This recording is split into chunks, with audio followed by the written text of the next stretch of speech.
बांग्लादेश के बड़े नेता ने खोल दी प्रदर्शन की पोल। बोले हिंदुओं पर हो रहे हमले, कुछ लोग उठा रहे फायदा। बांग्लादेश में हिंसक विरोध प्रदर्शन के चलते कई हिंदुओं की मौत हो चुकी है। पड़ोसी मुल्क में शेख हसीना को सत्ता से बेदखल करने के बाद अंतरिम सरकार का गठन भी हो चुका है। इसके बावजूद हिंसा का आलम यह है कि बीते दिन वहां के मुख्य न्यायाधीश ओबिदुल हसन को भीड़ ने अल्टीमेटम दे दिया, जिसके बाद उन्हें अपना पद छोड़ना पड़ा। बांग्लादेश में अभी ये साफ नहीं हुआ कि वहां चुनाव कब होंगे, लेकिन ये तय है कि देश की दो बड़ी राजनीतिक पार्टियों में से एक खालिदा जिया के नेतृत्व वाली बांग्लादेश नेशनलिस्ट पार्टी इनमें अहम भूमिका निभाएगी।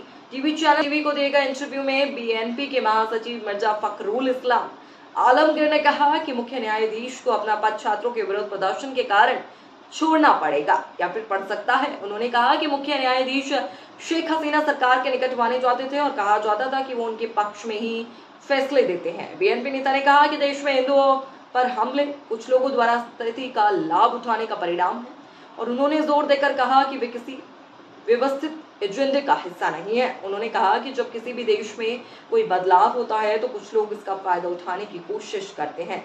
बांग्लादेश में भी दुर्भाग्य से हर क्रांति के साथ सत्ताधारी पार्टी के नेताओं को निशाना बनाया जाता है, चाहे वह मुस्लिम हो या हिंदू। उन्होंने माना कि अल्पसंख्यकों पर हमले हुए हैं, लेकिन उन्होंने इसे राजनीतिक या व्यवस्थित एजेंडा नहीं बताया। आलमगीर ने आगे कहा कि यदि जिया पर्याप्त रूप से योग्य होगी तो वे चुनावों में बीएनपी का नेतृत्व करेंगी। यदि पार्टी सत्ता में आती है तो भारत बांग्लादेश संबंधों को बेहतर बनाने के लिए काम भी करेगी। ऐसी अपडेट्स के लिए चैनल को सब्सक्राइब कर लें।